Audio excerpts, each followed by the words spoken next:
Support is provided in part by Conway Shield. Those who answer the call and risk it all for the safety and well-being of others deserve someone willing to give their all in return. Conway Shield is built on the shoulders of 3 service legacies. Customizing the nation's very best firefighting shields has expanded to providing the most effective technology, tools, and training for today's fire and law leaders. Learn more at conwayshield.com.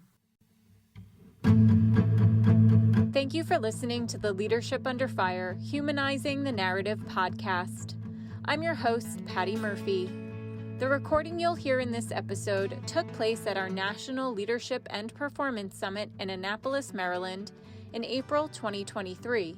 We hope you enjoy this conversation and its many takeaways, and encourage listeners to tune in to our previous episode, number 112, as it features the first talk of the summit, which we refer to during the episode.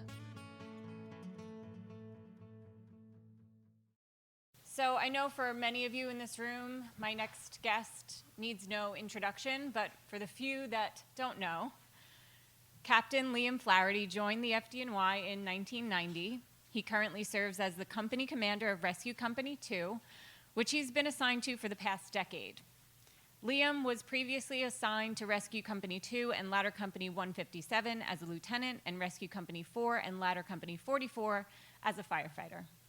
He's an adjunct instructor at the FDNY's Technical Rescue School and was instrumental in the development of the course curriculum for the Advanced Firefighter Rescue and Removal Training for FDNY Special Operations Command, firefighters, and fire officers. As many in the audience know, fireground commanders rely on the experience and capabilities of rescue companies at complex fires and emergencies. More specifically, incident commanders rely on rescue companies to problem solve at fires where members are in distress or conditions make members more susceptible to distress. Liam is one of the FDNY's most experienced and respected fireground leaders and one of the department's most fervent advocates for mission-oriented service. Perhaps equally significant, Liam led the FDNY's Emerald Society Band at several hundred line-of-duty funerals over the course of the past 25 plus years. Liam, so happy to have you here with us today. Oh, thanks, Patty.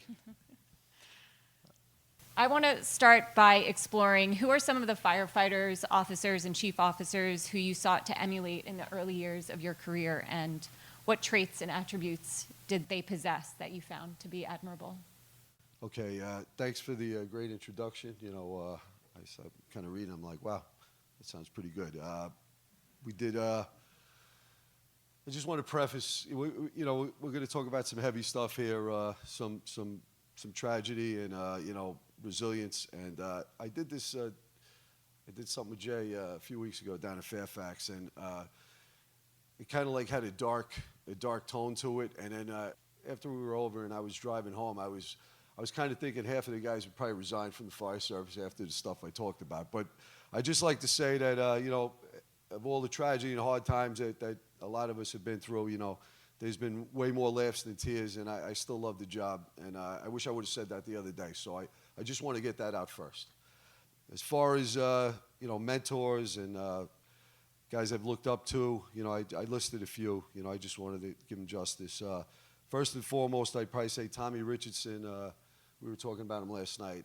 He was chief of department. He just retired after 3 decades of service. Top to bottom, one of the most amazing guys I've ever met in the fire service. He's a Rescue 2 firefighter, fantastic chief. Had multiple fires with him, some very challenging fires, and he was always like one of these guys that always could keep his head dialed in straight and basically be in the zone, not go off the back of the curve. And I seen him actually, by his command presence and running a fire, a lot of times steer a fire away from certain tragedy. In addition to that, which I thought was his real superpower, and everybody here knows what I'm talking about. In Rescue 2, around 5 o'clock in the afternoon, before the change of tours, we usually have what's called a hate hour. So everyone sits down at the table, and it's the Seinfeld line, the airing of grievances, and everyone starts talking about this and this sucks and that sucks. And Tommy Richardson is the type of guy, he'll come into the room and he'll just immediately brighten up the room, and he'll always, that was his superpower, he'll always find, you know, the good side of things. Like Ty was saying before about the submarine commander, just saying that, you know, hey, this is a great opportunity. And Tommy Richardson was that guy, forever optimistic. And, I mean, you want to be a great leader. Like, you bring that into your crew or wherever you are. That's something that I took from him, and I try to live up to that. You know, I fail miserably a lot with that. But the other one, another icon in New York City, Captain John Vigiano. I know Jay was very tight with him. I was very tight with him. Storied fire officer, Marine, just like everything you'd want in a captain. You know, he stayed a captain. I kind of modeled myself after him in a way. Like, I never took the next step up to the chief's rank.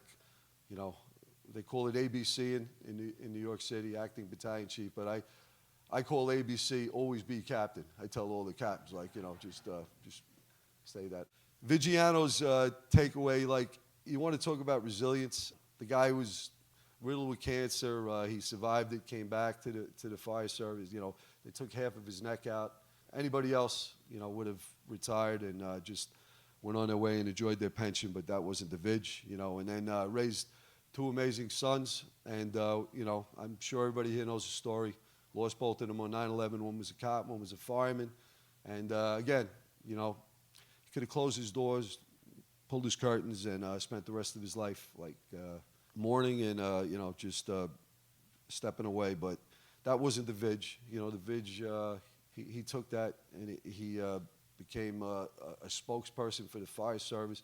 Traveled all over the world. The military, told the story of his sons. He's just, he was the picture of resilience. You know, one of my fondest memories, we were doing a lot of training with special forces guys from Fort Bragg and brothers from the SEALs, and they would come up to New York, and we were doing fire operations, breaching and breaking, like rope work and stuff. And I wanted to make it really special. This certain group, unit guys came up from Fort Bragg, and I was thinking, like, how can I make this like a great experience for them? And I brought the Vig in. He came in from Deer Park. You know, they drove him in. He sat in Rescue 2's kitchen, and it, you know, kind of a setting like this. And he got up and he told his whole story, the fire service, and about his sons. And he literally spoke without pause for an hour. And his recall, you know, like, was incredible at his age, and it told his whole story. You could have heard a pin drop, and walked out, and you know, these guys were all Delta Force operators with, you know, multiple combat deployments, and they were, you know, their jaws dropped. They said that was the most amazing thing we've ever seen. And you know, the Vig, you know, we lost him a couple of years ago, and you know, I miss him every day. So that's another mentor and someone I looked up to. I don't want to take all day, but I'll go through it. You know, my captain in Rescue 4, Jack Corcoran, when I was a young firefighter, I heard him say something to one of the guys who was getting promoted. He told him, Timmy, don't give too many orders. The men might listen. So, you know, as a young firefighter, it kind of didn't resonate with me. But, you know, looking back now with some experience, you know, basically what he was saying was, you know, train you guys right and just don't micromanage them. Like, trust the system. If you have good people, you're surrounded by good people, you don't have to give too many orders. You know, if you're doing the right thing and your ship is running right to your firehouse, you won't have to bark out orders all the time. I always say, like, as captain, if I'm giving orders and I have to start jumping in and taking the reins, and something's going wrong, something's not going the right way. Vinny Fowler, member of my family, he was my brother-in-law. We lost him in the fire in 1999. My takeaway from him was humor. You know, he always kept things light. You know, he'd always have a joke. You know, no matter how bad things were going, he'd always, like, be there with a good line or a quip and kind of lighten the mood. And you know, I'll probably going to talk about that in a little bit. Like, that's another superpower on the fire ground. If you could keep that levity, even when the whole world is spinning around you and things are going bad, like that's definitely a quality. And you know, last guy would be Harry Ford. He was my senior guy in Rescue 4. We lost him on Father's Day in 2001. in a hardware store explosion. And Harry had like this. He just had this nose for the ball, and he could just see through. He could see through the noise, and he was a guy like the quintessential zone guy. He was always at the top. You know, just he was never left or right. He was just he was the man. You know, so there was quoted that when we lost him on Father's Day, you know, we all said we lost Superman. So yeah, he's another guy I miss every day too. Okay, that'd be it. There's you know, obviously there's countless others, but those guys came to mind right away. Yeah, thank you for sharing that. And one thing I'll add for the people that I do know from that list, another thing they all have in common is humility, very down-to-earth people. Yes. And that's another superpower, I think. Yeah. I'm very humble. I'm like the humblest guy I know. You know, so, yeah. Well, on that note, you've been a firefighter, a lieutenant, and a captain in rescue companies. So what aspects of the FDNY's mission and rescue company mission resonate with you?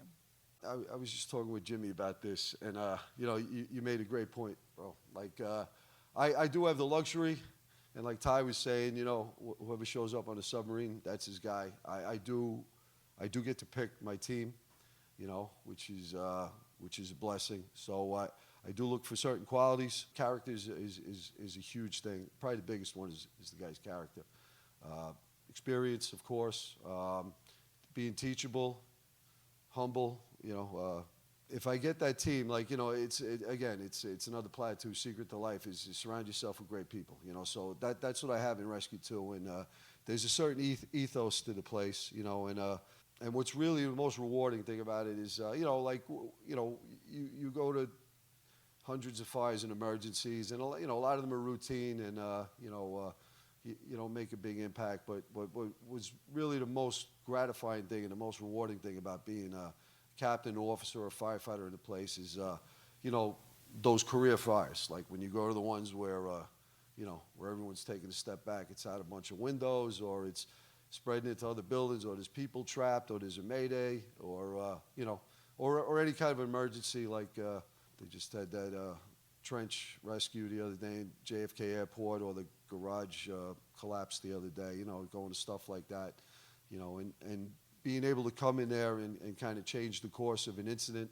And a lot of times you can, you know, like you're coming in there with the A-team, a bunch have been there, done that, firefighters, being there with that kind of experience and being around a while, that's probably been the most gratifying thing. Going to a fire where it's going off the rails, being able to put it back on the rails and, you know, have a good outcome, you know. It doesn't happen all the time, of course, but when it does, that's as good as it gets. Piggybacking off of changing the course of an incident, what's the mindset that you seek to cultivate and foster for those under your command as a captain of a rescue company, so influencing those around you? The mindset, it's funny, like there's like a little bit of a different, there's 5 rescue companies in New York City, all 5 of them have a little bit of a different mindset. Brooklyn is a very aggressive borough. You know, I think that's because we have a lot of single engine companies and some tight response areas, so companies race each other. And I was trying to figure out like the mentality of every borough. And Brooklyn is a very aggressive, and that kind of breeds that kind of culture in the borough. And that's the culture, you know, now Rescue 2 being the rescue for the whole borough. Like, that's what's brought in. I'm big on problem solvers, you know, thinking on your feet, like being the best, you know, and again, not having to say you're the best, you know, just like having that kind of humble confidence. A lion doesn't have to say it's a lion, you know, like, you know, that kind of, you know, you've been there, done that. The humility thing, like even if you do something great at a fire, not going around talking about it, you know, coming back and just, you know, everybody knows what you did, you know, and I love that. I love that humble warrior, like that really is the ethos that I try and push in our company. And if you do get too arrogant or cocky, like our kitchen table has a way of taking you down back to your base.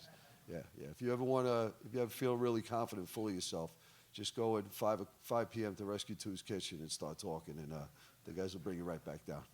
Yeah. So. That's helpful. Is there anything that you tease out when you're interviewing people for the company that you kind of pick up on? And Yeah, again, we've done a bunch of stuff with special ops community in the military, and I really like that a lot of stuff they do for selection. You know, the one that really resonates is that 360 peer review.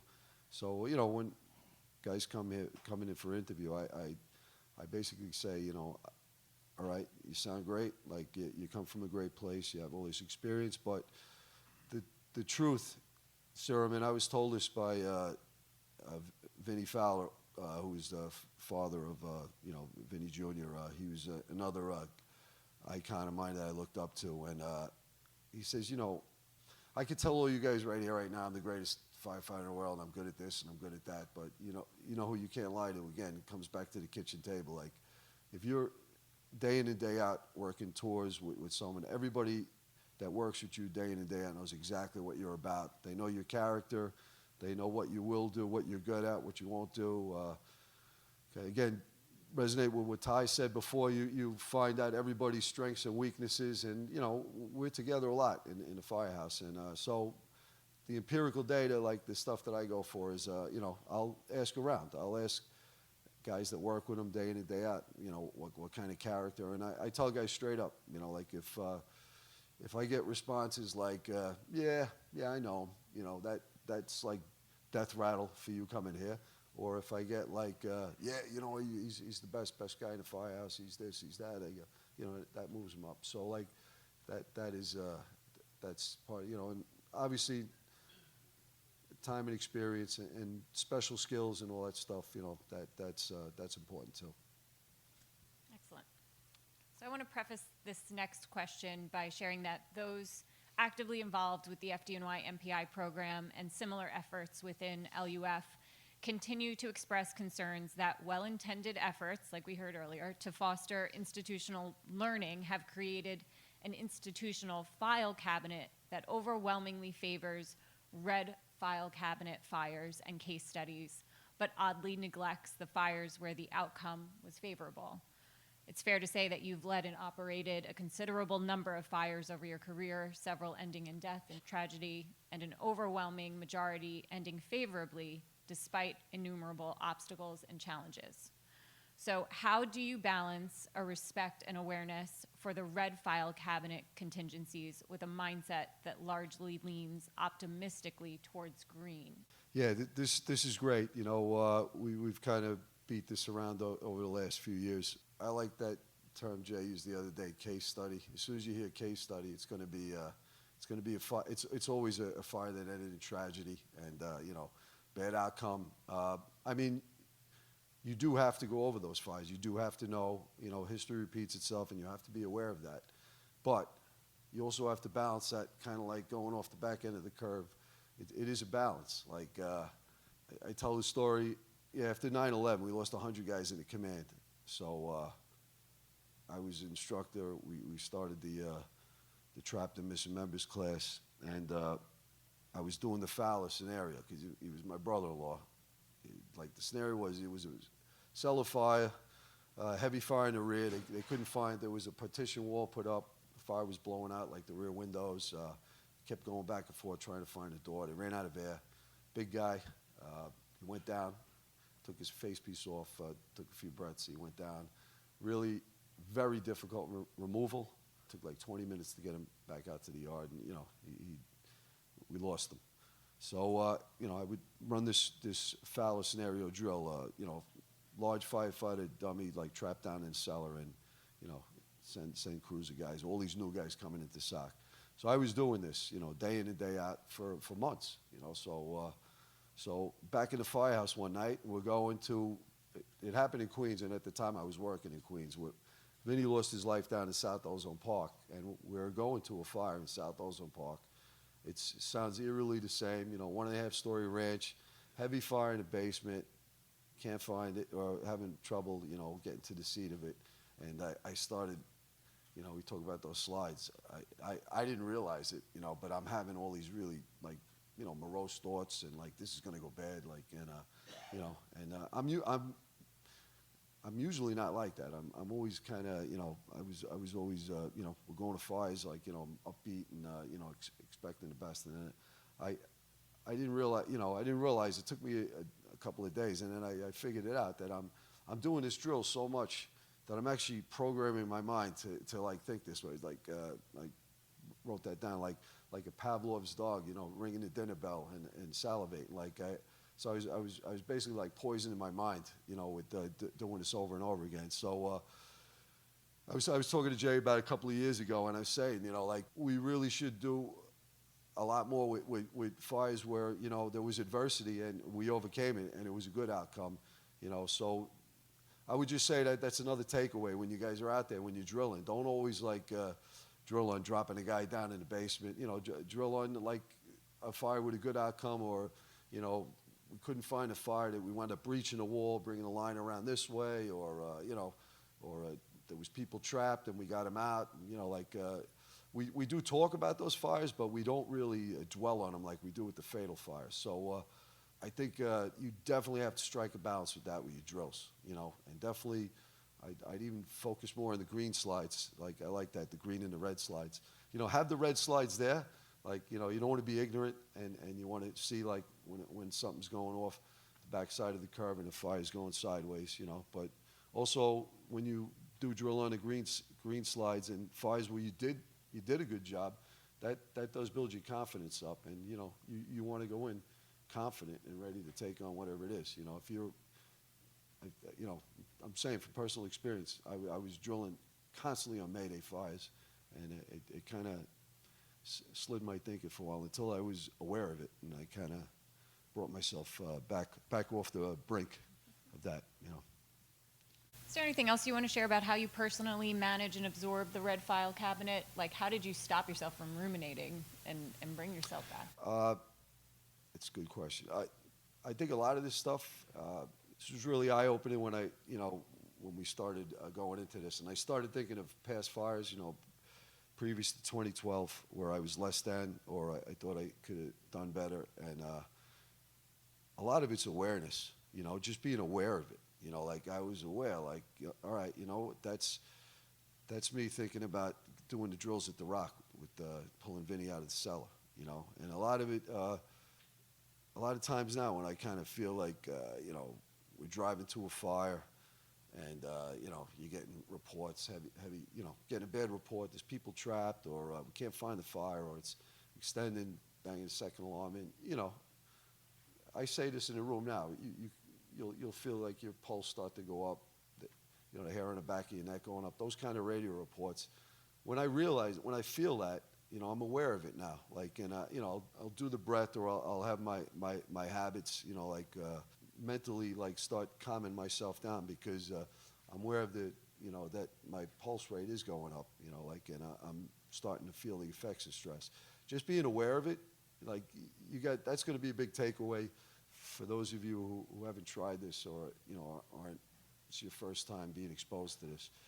You'll come away from this and, you know, you're on the rig and you're going to something, it sounds like it's going to get real, you know. Just be aware of your physiology and realize that, you know, your heart rate's going up, and you can control that, you know. You can physically, like, start breathing, you know, just your self-talk, and, you know, keep on top of that. And it absolutely works. It's a life skill too. It's not even just on the fire ground, you know, like you're in traffic, or, you know, your wife or your girlfriend's giving you a hard time and you're ready to snap, and you're just like, whoa, wait a second, I can feel it starting to go up, and you can bring it down. It makes you, just makes you a better human being in every aspect, not even just on the fire ground. So I said, like, I wanted to get these stickers for the rig that just said, like, you know, when I'm sitting up in a cab that just says breathe, you know, that just says it. Like, you know, even like 3 in the morning when you're going out and it sounds like it's going to go sideways, you know, you just look at that and just breathe and kind of center yourself.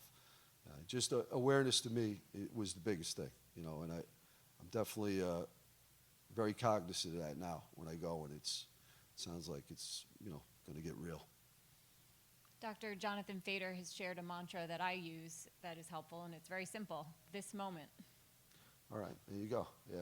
Bring it back to the present. Yeah, right. focus on the task at hand. Right. That's great. Yeah. Yeah. Don't start playing movies in your head like how it's going to go. Like, you know, just this is what we're doing right now. Yeah. Yeah. So I'm going to mention Ty. Your talk this morning was phenomenal. A lot of information shared in a short amount of time. But you talked about opportunity. You brought it up several times. What do you do to cultivate confidence at fires and emergencies, not only in yourself, but in others, so that they can think about actions on the fire ground as opportunities versus threats? That's a great question. Well, first off, I'll say there is no substitute for experience. You know, like if you lived it before, if you've been through it, you do develop confidence through the years. Like, and it's a shame, you know, sometimes you know, you get guys that are really good and then they retire or they leave. And I'd say like in the military, that's big. Like, you know, unless they make a career out of it, but you know, people that serve or do like a couple of years of service, you know, probably like when they're getting their stride or they're starting to get their chops up, you know, they leave and go off to another endeavor.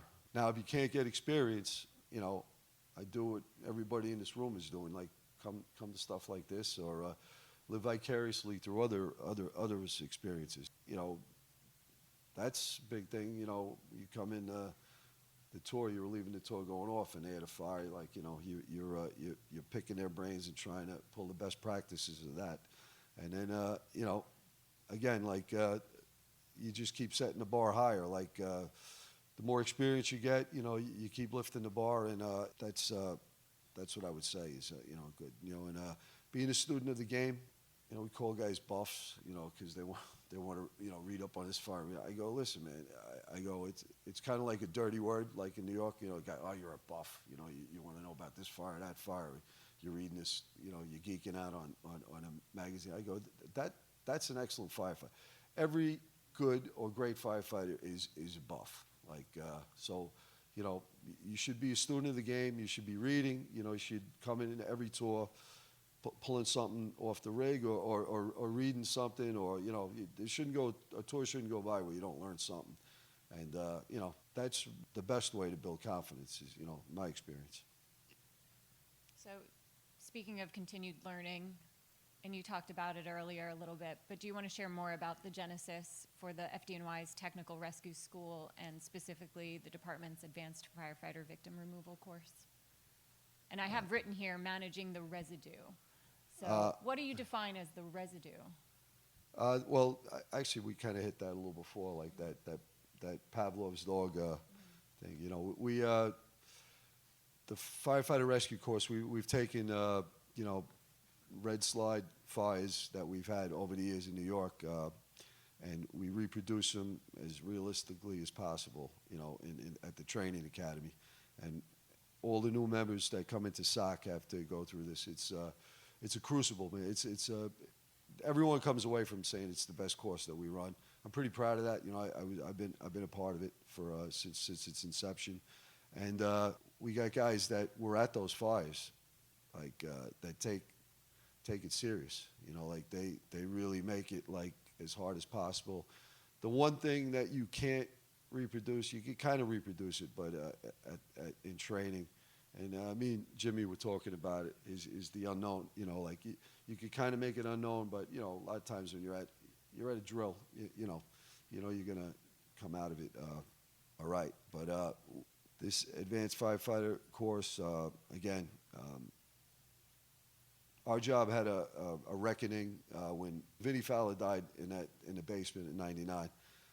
Only the rescue companies practiced these firefighter rescue techniques, and it was almost like, you know, we were keeping it to ourselves. You know, I was a young guy, you know, and I didn't realize, I didn't recognize that we weren't sharing it with like a lot of companies. We didn't have FAST or RIT or any of that stuff, and everyone kind of, it was always like kind of delegated to the rescue company to make it happen if a firefighter got trapped, you know, and that was kind of unrealistic, you know, with the geographical size of the borough. Like when Vinny got jammed up down in Ozone Park, you know, Rescue 4 was on the other side of the borough, so it took them a long time to get there to get him out. So that's when we came up with the Trapped and Missing Members Bulletin in our books, and it was spread throughout the job, and then everyone started practicing this stuff, and they took it out of our advanced firefighter removal. You know, and then it just, again, we keep updating it and bringing in like other fires or situations, and you know, it's just it's been a very positive thing for bringing members in. I want to talk a little bit more about operating at challenging and complex fires. What practices have you adopted over the years to help you remain centered and get back to center at fires where unforgiving conditions have pushed firefighters, company officers, and perhaps even chief officers to the backside of the performance curve? Again, we were talking earlier too about trust and personal relationships. In Brooklyn, you know, I try to foster relationships with all the incident commanders, like, or who will be an incident commander, and with the local companies. Again, like familiarity and knowing who you're working with, that will kind of help keeping you centered. Jimmy was talking before about like when you got unfamiliar people or you know, like details or stuff, sometimes that can cause trepidation at a fire. The breath work, I think, is really important. You know, even pulling like from Vinnie Fowle, like keeping it light. Sometimes, you know, at a fire, I'm going up the stairs and the engine's stretching, you know, like just making a, you know, comment like, oh man, it looks like we got a doozy here. Or even just saying hello to the guys as we're going up, even though like this fire's unraveling. Like if you could kind of, like, was it Joe Montana, you know, in the Super Bowl, like, you know, he's got the guys in the huddle and he goes over and he goes, hey, look, John Candy's in the stands. And he kind of like, you know, kind of took the edge off of stuff. If you could say stuff like that, you know, at a fire, or like you could kind of keep it light, like that is a way to kind of bring it back. The other thing is, you know, that we're talking about, how do you know when a fire's starting to unravel? Like you can hear it in the voices. Like that's usually the first sign. So I've always tried as much as I can, and I think that I read it in that book, Deep Survival. Like I like that line, fighter pilot voice. You know, when you're talking on the radio, like just real cool transmissions. That absolutely can take a fire and kind of center it. You know, screaming is contagious, and also calm is contagious. So, you know, you can take it any way you want.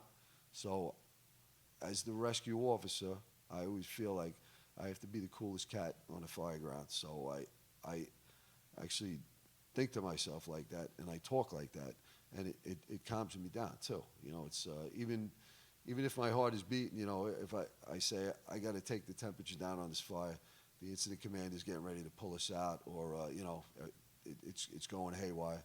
You know, I just try and give a transmission to just kind of calm it down. You know, and that is a good way to bring it back. Those are some good tangibles. Is there anything else you want to share about the art of managing up and down the chain of command in an incident that's going sideways? Again, you know, I'm coming in. There is a certain confidence, you know, coming in with the company I'm in. The other thing I was just thinking about it before is we were talking about span of control, and sometimes like in an escalating incident, chief's got like 17 balls in the air, you know, and you come in and ask him like, you know, what should I do? What do you need me to do? I always come in and I'll take something off the chief's plate. I'll say, hey man, it looks like you got extension into here. I'm going to go check that. I'm going to send the guy over here and try and like take stuff off his plate to kind of bring him down. Putting the fire out, you know, that you know, that old adage, 17 things are going wrong. You put the fire out, 16 of them go away. You know, like, so that's another thing. So you were at the inaugural LUF conference in 2012, and you were on the ground floor of the FDNY's Mental Performance Initiative. Do you have any individual practices that you've adopted, which you have talked about, self-talk, breathing, but really what has changed your perspective, and how has that contributed to longevity? I have adopted it, but you have to pledge. This is like a lifelong endeavor. You have to really, was it like recidivism? Like you'll go back to default mode. You really have to keep reminding yourself and keep practicing these practices, for the rest of your life, So I know some guys they went through it, and then next thing, it just gets put on the back burner, and they don't think about it again. But even say like when you leave here, after the seminar's over and you're just driving home, like just even using it, like somebody cuts you off in traffic, just kind of pledge a lifelong, allegiance to these tactics and use them. Yeah. Are there any resources like books or podcasts or documentaries that you turn to for inspiration?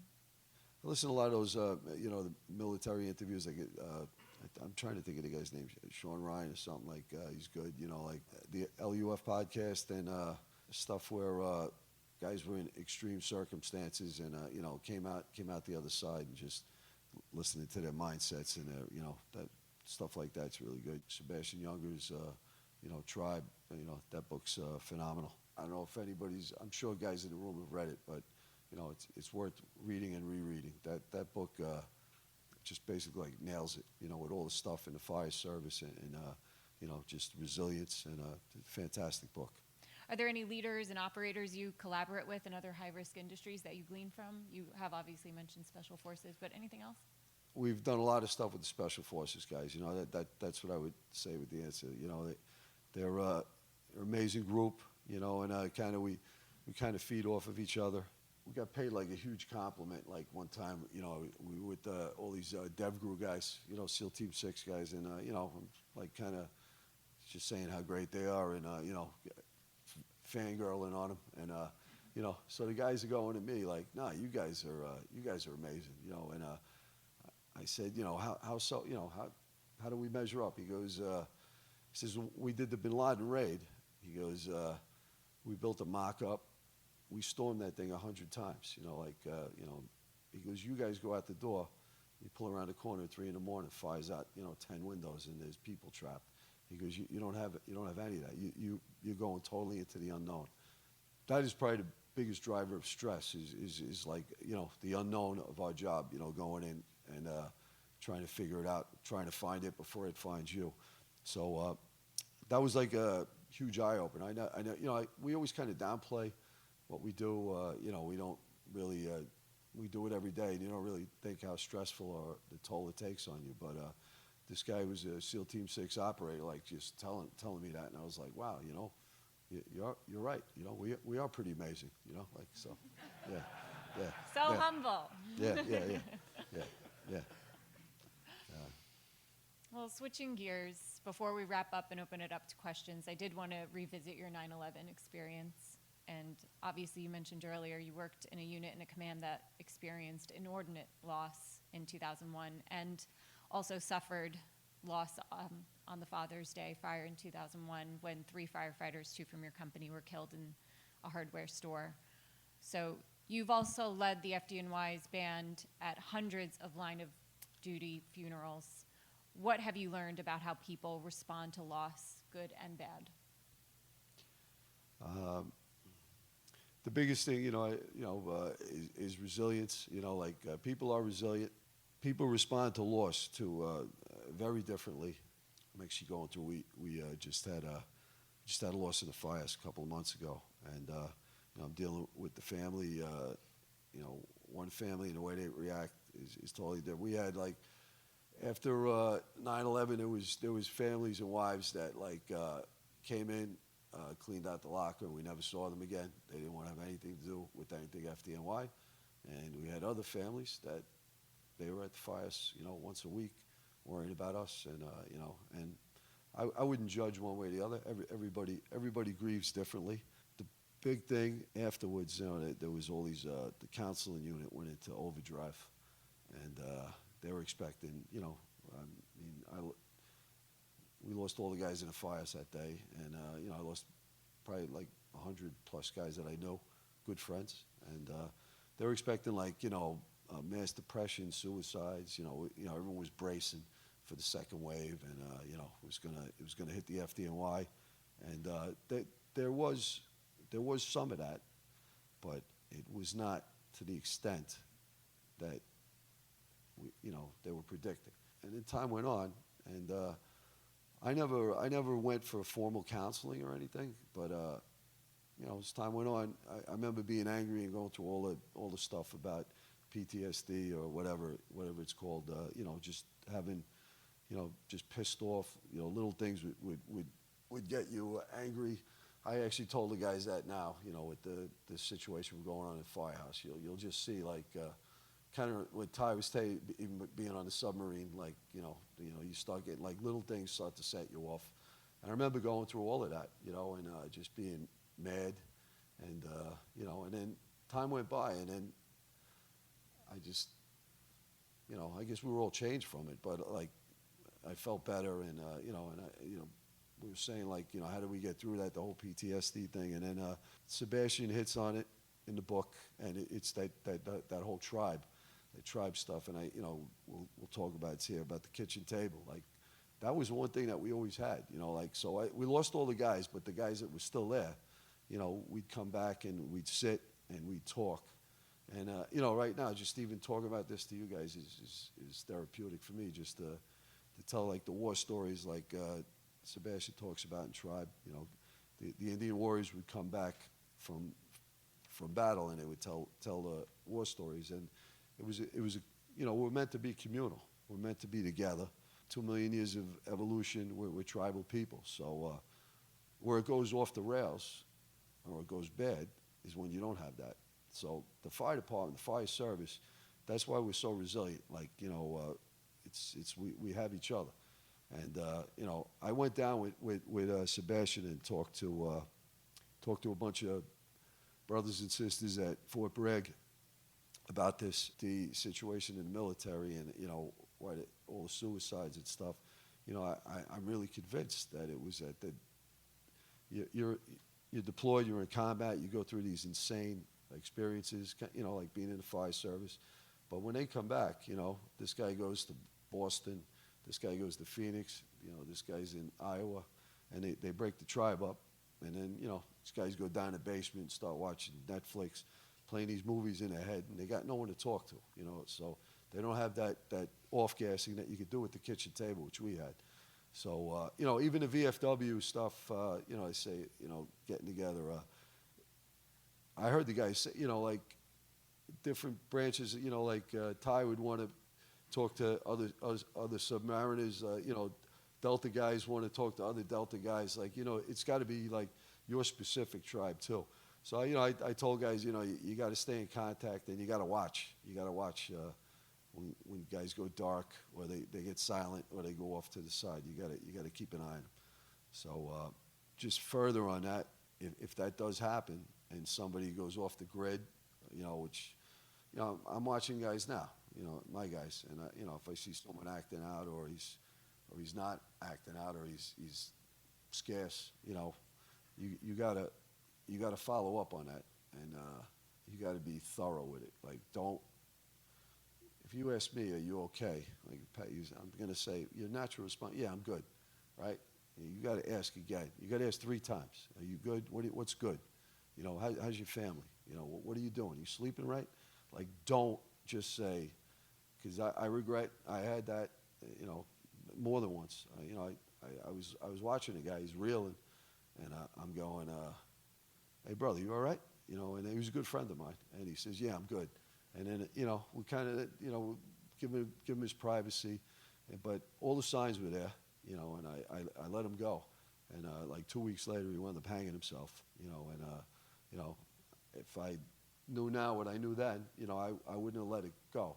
I would have said, hey bro, man, hang out here a second, let's talk, you know, and just because especially for the leaders, like if your people know you care about them, you know, like if you just ask someone, are you okay? That's so superficial, you know. You just walk off. But if you ask them over and over again and really get in, ask, you know, how's your wife, how's your kids, you know, are you sleeping? You know, they'll open up to you, and that's another takeaway. So if you have like some kind of life-altering incident and something crazy happens in you know, wherever you guys are working, and just keep an eye on each other, and just know that like that has ways of manifesting itself. You know, even if you think you're okay, you know, you're not. But you do get better. And you get better by being around your brothers and sisters and just talking it out and venting. At least it worked for me. And I'd say it probably works for 95% of the population. You know, obviously there's special cases where people got to go, you know, get medical treatment and stuff for it, but, you know, so. Can you share what counsel you received from Chief Ray Downey following the Father's Day fire?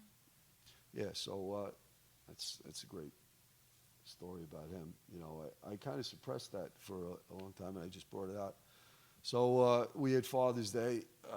You know, again, we lost 2 guys in the firehouse and a neighboring company. We lost 3 guys. Hardware store explosion. The guys got trapped in a basement, and so I remember going back to the firehouse. All the guys came in off duty, and there's local companies, a bunch of chiefs. Everybody's at the firehouse.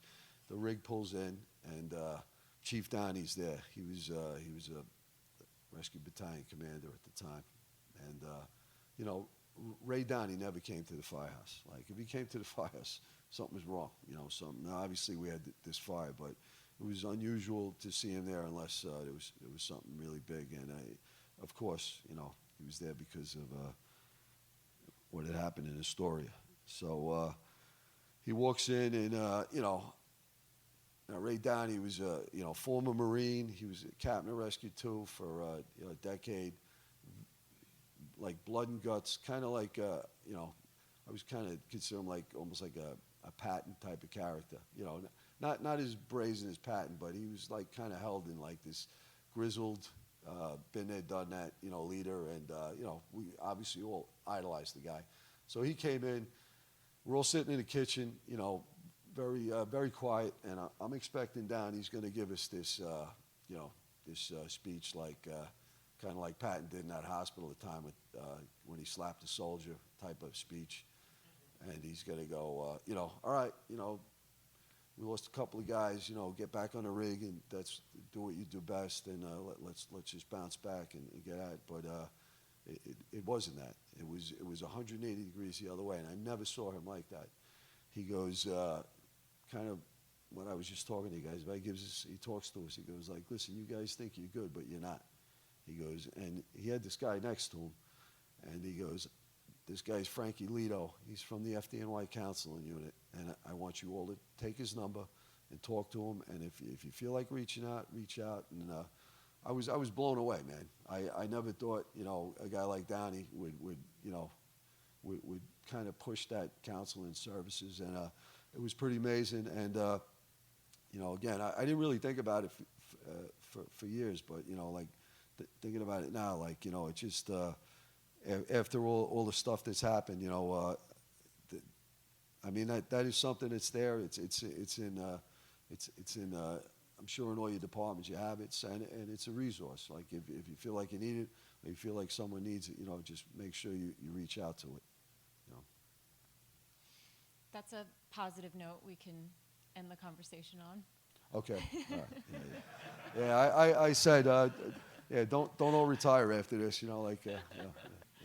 Well, we can open it up to questions. So does anybody have any questions for Captain Flaherty? You talked about responding to incidents and going up to the chief and not requesting an assignment, but telling him where you're going to go fill in. Yeah. When you're going to a job like that, how do you identify soft spots? What are some things that you're looking for? And how do you make a decision about where to put your company? Yeah, well, that goes back to size up, you know, depending on what kind of building it is, you know, like I always try and put us into the worst spot. You know, if it's like a brownstone fire and a low floor fire, I'll tell the chief I'll get the top floor for you, or if there's, you know, some kind of hazard, like if it's if you have like row frames and it's extending, I'll send some guys there. What's good about my company too is you know, I have a bunch of experienced firefighters, so I could split them up. You know, put them where I think they need to be. They're kind of looking analytically at the job too. I say, like, I feel like I have a bunch of lieutenants and captains on the back step in my rig. You know, and they're all students of the game, versed in building construction, and you know, thousands of fires under their belt. You know, like, so that, you know, that kind of a been there, done that crew. And what's good too is being able to detach. You know, we don't have a set specific assignment when we go. Like, we send a canned firefighter to the fire floor to make sure the fire's going out. And then usually I'll pick something up like that's not getting covered, like almost like a middle linebacker type of thing. Plug a hole that's not being plugged. But also being able to adapt on the fly and detach from what you're doing. So if you hear like something like there's a big one where like 1045s, which are victims, if there's victims in the fire department, that always throws a fire off the rails. You know, now you got to go in there, help them remove the victims. Searches don't get done. A lot of times it hampers the extinguishment, you know, so you go in there and help with that. You know, obviously a Mayday is all hands on deck for that. And again, with all that stuff, if you have a Mayday or you have victims or if you put the fire out, then, you know, a lot of that stuff goes away. So we're very big on that, you know, like just making sure, like the can firefighter is on that line. Like that's, I don't like to use the word tunnel vision, but that member of Rescue 2 is probably the most tunnel vision. Like you don't leave that line. You make sure that the extinguishment effort's going on and you put the fire out, you know. A lot of times too, if there's more lag time, we get there and guys are running out of air, you know. If you hear vibe alerts going off on the radio, you know, that should be a blinking red light for an incident commander or the RIT team that there might be a Mayday coming, you know, because usually that's when guys find out that they're lost. You know, now they're starting to figure out, like, oh, wait a second, I'm running low on air. How do I get back out of here? So, you know, stuff like that I'll do. So, you know, like, yeah. Cap, I saw that recently the company had to move out of its quarters on Bergen Street, and it moved into another house with another company. So, no, single company still. Yeah. Okay. Yeah. So, do you feel Not like? that I heard. Sorry. Do you feel like, as the company commander, maybe that the old firehouse was part of the identity of the company, and was there any change in the company with the move that you noticed, or that you had to adapt to? Yeah, the old place was like a cave, you know, so all my guys were deprived of sunlight and they were mean and crotchety, and now like we have all sunlight going and the mood is elevated. But yeah, that was tough. You know, there's a lot of sentimentality. You know, like we were in that firehouse for years. It was built in 1893. It was literally falling apart. We had to leave it. We took a lot of it with us. Like we took a lot of the stuff down, and it was amazing. Once we took everything off the wall, we realized how bad it was. It was almost ready to collapse. And you know, you go into a new firehouse or new core. It's very sterile. It's not home.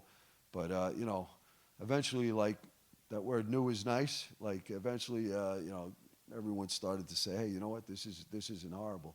And we took a lot of memorabilia and a lot of stuff with us, and it's up on the walls. You know, if you guys are ever in the city in Brooklyn, you know, feel free to stop by. But the other big thing is where we move strategically, like geographically covering Brooklyn, is a better spot to get into more fires, you know, quicker. So that was a good sell. You know, to bring the guys up, because there was obviously guys pushing back and, like, you know, angry or complaining, like, you know, why don't we just stay here or fix this place, you know. But where we are now is much better. It's a much better place, and you know, it's actually breathed life back into my career too. Like, it's awesome, you know. Yeah. Anyone else? Like, I know we've been focused on some of the negative stuff, but like, you've been through a ton of stuff. What's kept you going for 33 years to still show up to work and love what you do? Well, you know, we love this job, right? Like, the job is amazing. Those fires I'm talking about, it's there's a lot of bad stuff that has happened, and you know, sometimes it's a little bit of a grind. We're just talking, you know, I'm not a golfer by any means, but, you know, every now and then you hit like a really good shot, and it, like, you know, it reinvigorates you for the game, you know. So like those fires I was talking about before, like it doesn't get any better than that, than when you go to like a fire that's really like challenging, and, you know, you go in there and you make an impact. That to me is the most rewarding thing. I think for all of us, you know, you go into something that's out of control, you know, like off the rails, you know, for all you guys have all been to this, and then putting your nose to the grindstone, you know, grabbing a line or grabbing ladders, getting people out and putting the fire out. Like, it's that roller coaster ride, like that adrenaline rush that, you know, again, man, it's another line we use. We're adrenaline junkies. You're always looking for that fix again to do it again. And it goes by fast. I was saying that the other day. You know, I was just at the Rock teaching yesterday, and I can remember being a probie, and it's 33 years later. I feel like I just left probie school. It goes by like that, you know, and you know, so it's a privilege, you know. It's a privilege to be in the fire service, and you know, just make sure you enjoy every day and cherish it, man, because it goes by quick, you know. And then you just sometimes when you know, everyone in the kitchen, the table of hate, and you're getting the sad face on, and everyone's complaining about everything. You know, you gotta refocus and get perspective and say, hey, man, I can't believe I'm doing this. I'm getting paid to do something that I love, and you know, like, and be around these amazing people, and you know, even just being here, you know, even being here in this room with all you guys, like, you know, it's an amazing. It's not a job, right? It's a vocation. It's a calling. So I'm super grateful, and you know, again, I'm joking around, like, guys, like, you got 33 years. I go, yeah, I'm halfway, you know, halfway through it. So I got, you know, so yeah, definitely enjoy it, you know. It's a great ride. What are some of the character traits you look for when you're picking new people for your company? The character, you know, again, being teachable, humility. There's another thing I stole from the military guys. They call it Spotlight Ranger. So they say the Spotlight Ranger is a guy that grabs a broom when the captain's around, and then when the captain's not around, he's on his ass, you know, like, so.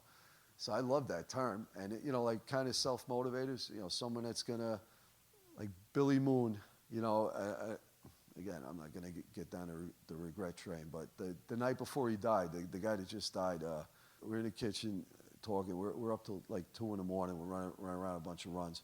2 in the morning, you know, I'm gonna go upstairs to do paperwork, you know, like, not lie down, you know, like, so I'm going upstairs to do paperwork at 2 in the morning, and I walk in.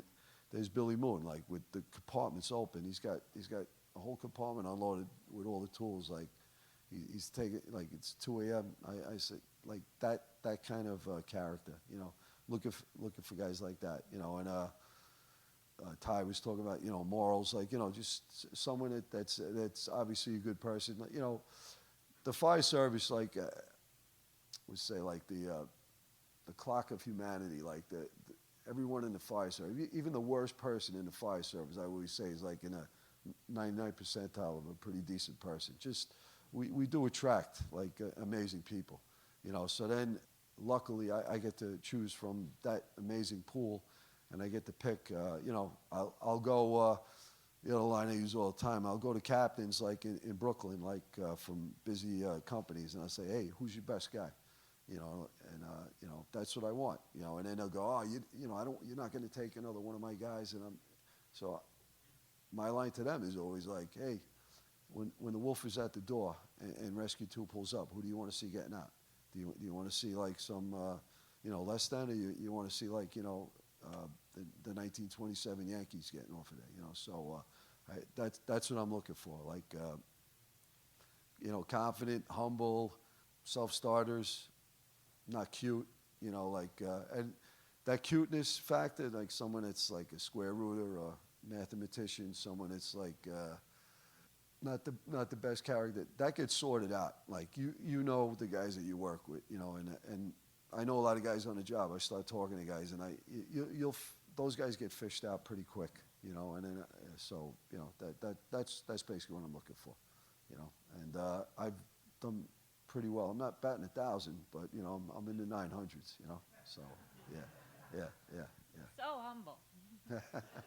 Well, that's with selection, not for me, you know. Like, as I wanted to say, yeah, before, along the levels of humility, you know, like, I think, like, as a leader too, if you're critiquing stuff, and we were talking about some of the stuff, like, you know, throw yourself on the sword first if you're critiquing, and just say, like, I always go, like, you know, I could have done this better or done that better. Like, you know, just don't go in this, infallibility thing, where you're, well, I knew that and I knew this, like that. That's you don't get real feedback, and nobody grows from that. Like, if you screwed up, own it, and like again, that's a chance to get better and better yourself and the company and the job, everything. Well, Liam, are you going to be around for a little bit? Yeah. So if you guys have any more questions, feel free to speak with Liam. But thank you so much for a good morning. Okay. All right. Yeah. I said, yeah, don't all retire after this, like. Thank you.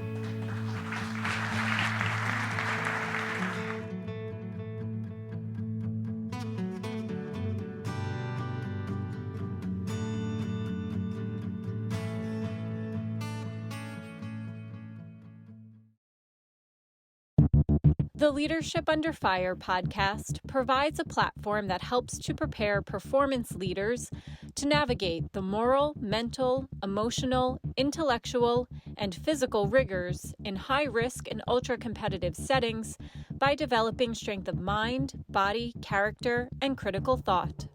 For more on this, visit leadershipundurfire.com.